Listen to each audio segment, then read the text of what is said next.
Assalamualaikum warahmatullahi wabarakatuh. Bapak Ibu hebat, bagaimana kabar hari ini? Saya doakan semoga Bapak Ibu selalu sehat dan bahagia. Perkenalkan, saya Martini dari SMA Negeri 3 Bengkulu Selatan, Kabupaten Bengkulu Selatan, Provinsi Bengkulu. Pada kesempatan kali ini, saya akan berbagi aksi nyata tentang topik Merdeka Belajar. Topik pertama yaitu pemahaman gagasan dan prinsip pendidikan berdasarkan Ki Hajar Dewantara. Di sini kita akan diberi 5 modul belajar, yaitu pertama mengenali dan memahami diri sebagai pendidik, kedua mendidik dan mengajar, ketiga mendampingi murid dengan utuh dan menyeluruh, keempat mendidik dan melatih kecerdasan budi pekerti, dan yang terakhir pendidikan yang mengantarkan keselamatan dan kebahagiaan. Oke Bapak Ibu, mari kita mulai dari yang pertama, yaitu mengenali dan memahami diri sebagai pendidik. Di sini kita diminta merefleksikan diri dan peran sebagai pendidik, dan kemudian memproyeksikan diri menjadi guru seperti apakah kita di masa depan. Dalam proses ini, kita akan mempelajari 3 bagian. Yang pertama, mengenali diri dan peran seperti apakah saya. Mari kita lihat apa yang disampaikan oleh Ki Hajar Dewantara, bahwa manusia merdeka yaitu hidupnya bersandar pada kekuatan sendiri, baik lahir maupun batin, tidak bergantung pada orang lain. Oleh karena itu, untuk mengenali karakteristik dan kebutuhan siswa, kita harus lebih dulu mengenali kekuatan dan kelemahan kita sebagai pendidik, dan terus belajar untuk mengembangkan potensi kita sebagai pendidik. Yang kedua, kita juga perlu memahami apa peran saya sebagai guru. Kembali kita melihat apa yang disampaikan oleh Bapak Pendidikan kita, yaitu Bapak Ki Hajar Dewantara, mengatakan bahwa anak-anak hidup dan tumbuh sesuai kodratnya sendiri. Pendidik hanya dapat merawat dan menuntun tumbuhnya kodrat itu. Peran guru sebagai penuntun, motivator, fasilitator, sekaligus penggerak ke arah transformasi pendidikan yang berpihak pada murid. Disinilah pentingnya peran seorang guru dalam membentuk karakter dan pengembangan kompetensi murid sesuai dengan kodratnya. Kemudian yang ketiga, ingin menjadi guru seperti apakah saya? Kita tentu sudah sangat memahami bahwa guru hebat akan menghasilkan murid yang hebat. Guru yang luar biasa akan menghasilkan murid yang pantang menyerah, karena guru yang luar biasa tidak akan menyerah pada kondisi muridnya. Sesuai dengan konsep yang disampaikan oleh Ki Hajar Dewantara, ing ngarso sing tulodo, ing madya mamung karso, dan tuturi handayani. Guru yang maju memiliki peta konsep dan rancang pikir yang jelas tentang gambaran dirinya yang ideal.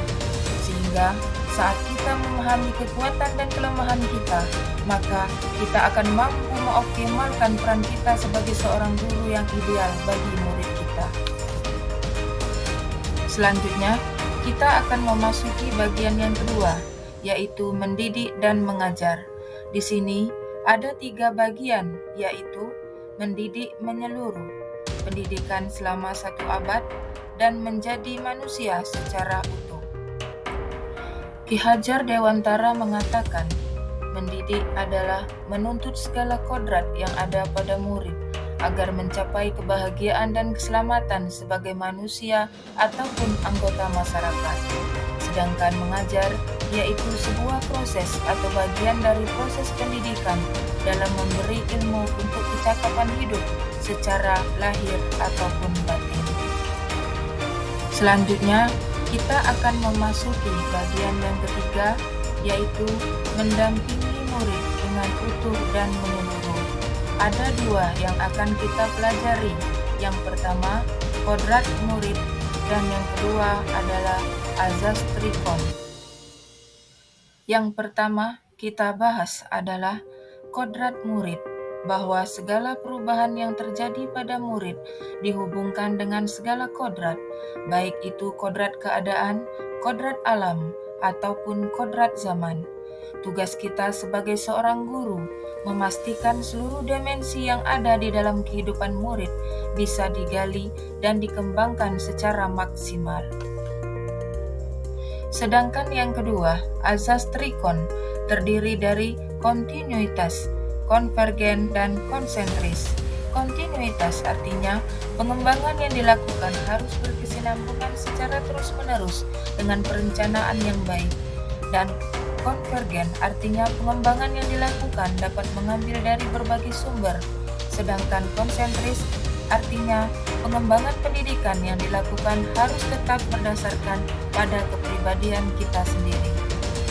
Sekarang kita memasuki bagian yang keempat, yaitu mendidik dan melatih kecerdasan dan budi pekerti.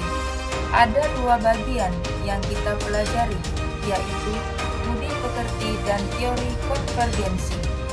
Budi pekerti terdiri dari dua kata, yaitu budi dan pekerti. Budi merupakan ranah batin yang meliputi trisakti, yaitu cipta, rasa, dan karsa. Sedangkan pekerti diartikan sebagai ranah lahir yang mewujudkan tenaga. Sehingga budi pekerti dapat diartikan sebagai hasil dari bersatunya gerak pikiran, perasaan, dan kemauan sehingga menimbulkan tenaga. Selanjutnya, teori konvergensi. Ki Hajar Dewantara percaya bahwa kodrat manusia sebagai suatu kertas yang sudah terisi dengan tulisan-tulisan yang samar dan belum jelas arti dan maksudnya. Maka, tugas pendidikan adalah membantu manusia atau individu untuk menebalkan dan memperjelas arti dan maksud tulisan samar yang ada di kertas tersebut dengan tuntunan yang baik. Konsep konvergensi dimaksudkan sebagai transformasi pendidikan yang mengarahkan murid dapat berinteraksi dengan budaya lain tanpa harus kehilangan jati dirinya. Selanjutnya, kita memasuki bagian yang kelima, di mana tujuan akhir dari proses pendidikan yaitu keselamatan dan kebahagiaan murid, yang mana kebahagiaan dan keselamatan tersebut hanya dapat dipenuhi dengan memahami peran guru melalui sistem Among.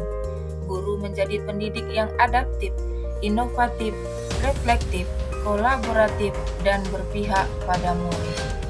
Demikianlah pemaparan tentang Merdeka Belajar yang dapat saya sampaikan. Baiklah Bapak Ibu hebat, saya mengharapkan umpan balik dari Bapak Ibu setelah mendengarkan pemaparan tentang topik Merdeka Belajar dan mengisi link Google Form berikut yang bisa Ibu klik di kolom deskripsi di bawah, atau Bapak Ibu juga bisa mengisi di kolom komentar dengan mengisi apa yang Bapak dan Ibu pikirkan dan langkah kecil yang akan Bapak Ibu lakukan setelah mendengarkan materi topik Merdeka Belajar. Saya ucapkan terima kasih.